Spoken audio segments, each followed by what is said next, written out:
What are you gonna do to me, huh? Accused Thomas. He and Fulcrum were at it again. Fulcrum had yelled at Thomas to grab him his coaches. Thomas blew a fuse and began to stand his ground. Fulcrum, in full steam, decided to shove Thomas far into the yards. You gonna push me into a set of buffers? Maybe a van? What would the fat director say to that? He winked.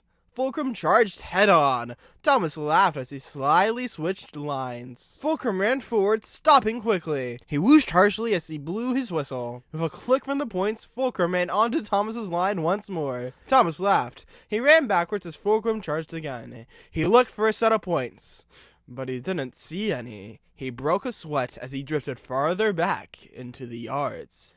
Hey, Henry, some help, please? He called, but Henry was too sick to respond in the shed as the workman cleared out a smoke box.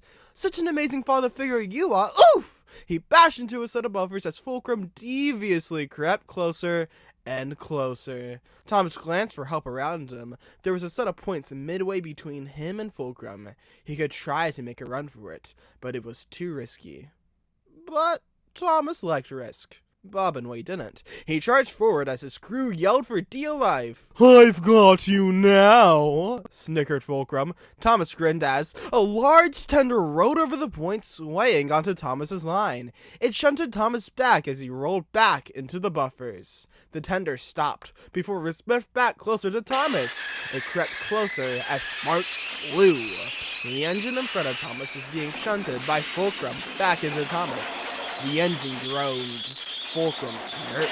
You can't win this time, Luo, wheezed Fulcrum. The red engine laughed. Piss off! And he spat in Fulcrum's face. Ah, my face! My beautiful face! Squealed Fulcrum as he shot backwards, fleeing the scene. That's right, snickered the red engine. Pick on someone your own size. He laughed as he trundled away without a word. Hey, wait! Cried Thomas, analyzing the situation. That was, awesome! The red engine laughed. Thank you, he smirked. You must be Thomas? The one and only? So you know about me? Yes, laughed the red engine. You're quite the talk over at Tidmouth. You're all what our station pilots talk about. You're from the western side of the island. You guys know me? Of course, smirked the red engine. We need 3 station pilots over there, and yet here you are working a station of the same size without any help at all. Thomas laughed. Yeah, well, the fat director does build the best. The red engine laughed. I suppose he does, he smirked. Say, I'm not due back till tomorrow. Mind showing an engine where they can get some rest? Of course, right away. And Thomas guided the red engine to Vickerstown Sheds. I'm sorry, I don't believe I got your name, asked Thomas as he backed down into the shed. Why, I never, scoffed the red engine. Henry, is that you? The sick engine wheezed, squinting his eyes opened. Luoke? Huh? He sneezed. It's been a while. I'm sorry I haven't come. I've been so ill recently. I'm terribly sorry, replied Luoke. It's fine. Has Beryl been doing a good job with the Kippa?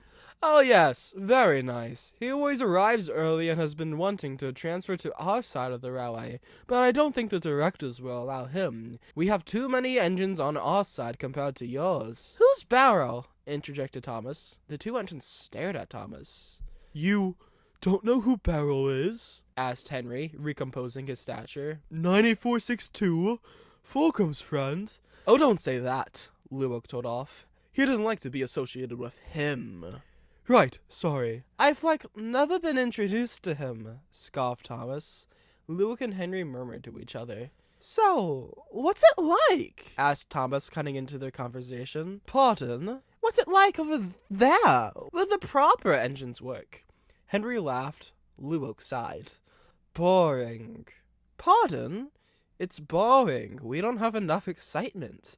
Now, over here, there's drama multiple times a day. Me stopping Fulcrum has been the biggest rush I've had in a long time. He laughed, remembering his old days. How do you know him, anyways? He sometimes brings goods trains over there. Complains a lot. He tells us that he's only doing it to help out Henry. Luoke winked. But we know the fat director would never trust him to pull passengers. Thomas chuckled. Luoke yawned. Well, I best be going to sleep. Henry yawned as well.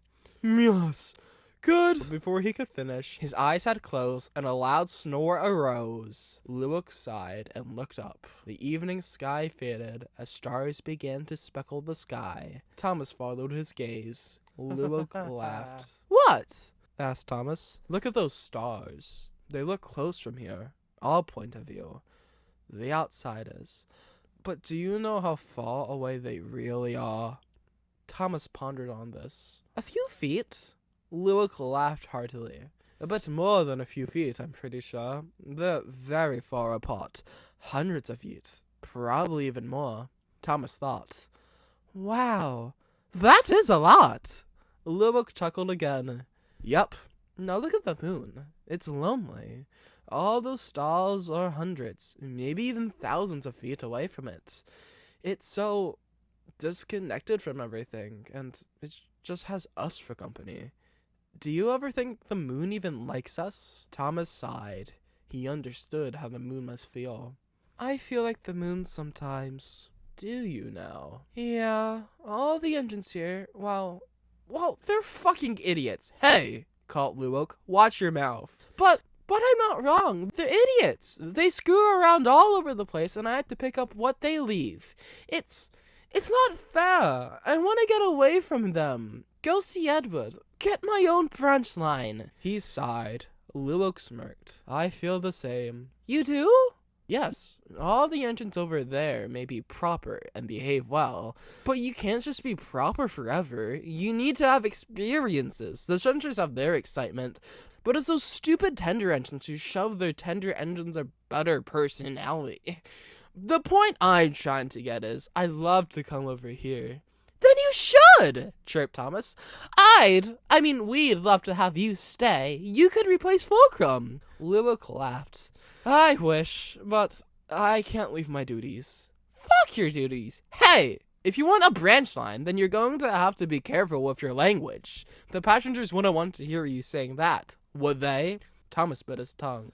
I suppose not. Good. Look, I know it may seem easy to get a branch line, or for me to come here, but it's our duty. We have to stick to our duties. Thomas rolled his eyes. Yeah, well, he tried to find words that didn't contain swears. Forget duties. Why can't He swallowed his tongue as he thrust himself back into the shed. Luke kept staring into the stars. They twinkled in his eyes. Thomas's eyes were as dark as voids as he sobbed. The red engine wheezed as he backed down next to Thomas. Listen, I know how you feel. No, you don't know how I feel. No one knows how I feel. I have to do everyone's work and watch it from the sidelines as my best friend gets his own branch line. I'm left here to suffer with dreadful engines that I don't even like. Ow. He stuttered on his next words. I'll never be a proper engine, he sobbed. Luke sighed. You don't need to be a proper engine, Thomas, to make it. Look at Gordon. He doesn't act proper at all, but he's by far one of the most famous out of all of us. You're different from the others here, but that's okay. You don't need to be proper to prove yourself. You are who you'll ever need to be, Thomas the Tank Engine.